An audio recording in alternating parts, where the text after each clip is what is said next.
someone else would. Someone like Jordan Peele. This is a dangerous time. কখনো নগ্ন ছবি, কখনো কণ্ঠস্বর হুবহু নকল বা ক্লোন করে প্রতারণা। বিশ্বজুড়ে এআই কিভাবে আমাদের জীবন নাটকীয়ভাবে বদলে দিতে পারে তার অহরহ উদাহরণ সামাজিক মাধ্যমে। আর আমি হচ্ছে সবচেয়ে ছোট, আর আব্বু হচ্ছে আমাকে সবচেয়ে আদর করে। ইতিমধ্যে যার প্রভাব বাংলাদেশি কন্টেন্ট ক্রিয়েটর নওরিন আফরোজের ঘটনায় দেখা গেছে। ডিপফেকের মাধ্যমে শুধু ফেসবুকে কেন, অনলাইনে হয়রানির ঘটনা নানা মাধ্যমেই হতে পারে। এর কারণে কি ধরনের অপরাধের শিকার হতে পারেন আপনি?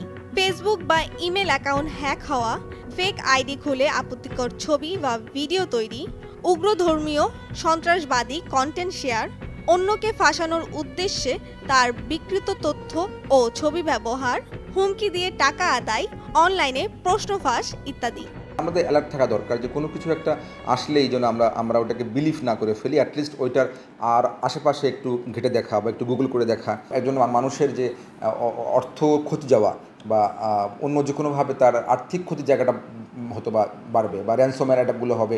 মানুষ, খারাপ লোকগুলো ব্ল্যাক মার্কেট থেকে ম্যালওয়্যার কেনার চেষ্টা করবে, ডার্ক ওয়েব থেকে কেনার চেষ্টা করবে, অথবা সেগুলো দিয়ে মানুষের ফাইল এনক্রিপ্ট করে বা প্রয়োজনীয় তথ্যাদি এনক্রিপ্ট করবে, সিস্টেম ডিস্ট্রাক্ট করে, ডাটা ডিস্ট্রাক্ট করার ভয় দেখিয়ে টাকা চাওয়ার চেষ্টা করবে বা র্যানসম নেওয়ার চেষ্টা করবে। এই জিনিসগুলো সামনে আমার ঝুঁকি আছে। এ ধরনের হয়রানির শিকার হলে কি করবেন? meta.com বলছে stopncii.org ওয়েবসাইটের মাধ্যমে আপত্তিকর ছবি বা ভিডিও অনলাইন থেকে সরিয়ে নেওয়া সম্ভব, যার জন্য ওয়েবসাইটে প্রবেশ করে ক্রিয়েট ইয়োর কেস অপশনে সাবমিট করতে হবে ছড়িয়ে পড়া আপত্তিকর ছবি বা ভিডিও। ওয়েবসাইটটি অনলাইন থেকে সেসব ছবি বা ভিডিও মুছে দেবে স্বয়ংক্রিয়ভাবে। তবে সবার আগে আইনের সাহায্য নিন।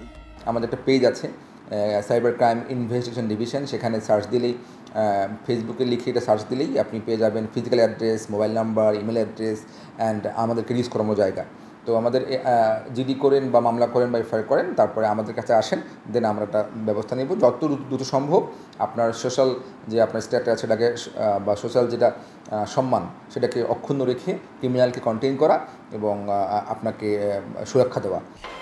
যুগের সঙ্গে পাল্লা দিয়ে পরিবর্তিত হচ্ছে সাইবার অপরাধের ধরন। এর সঙ্গে মোকাবেলা করতে হলে পরিবর্তন করতে হবে কাজের ধরনও।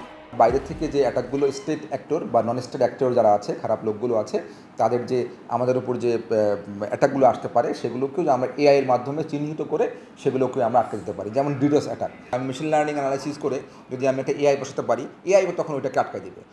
তার মানে এআই যুদ্ধ হবে। এই ধরনের সমস্যা যে কোনো ব্যক্তি থেকে শুরু করে যে কোনো দেশে হতে পারে।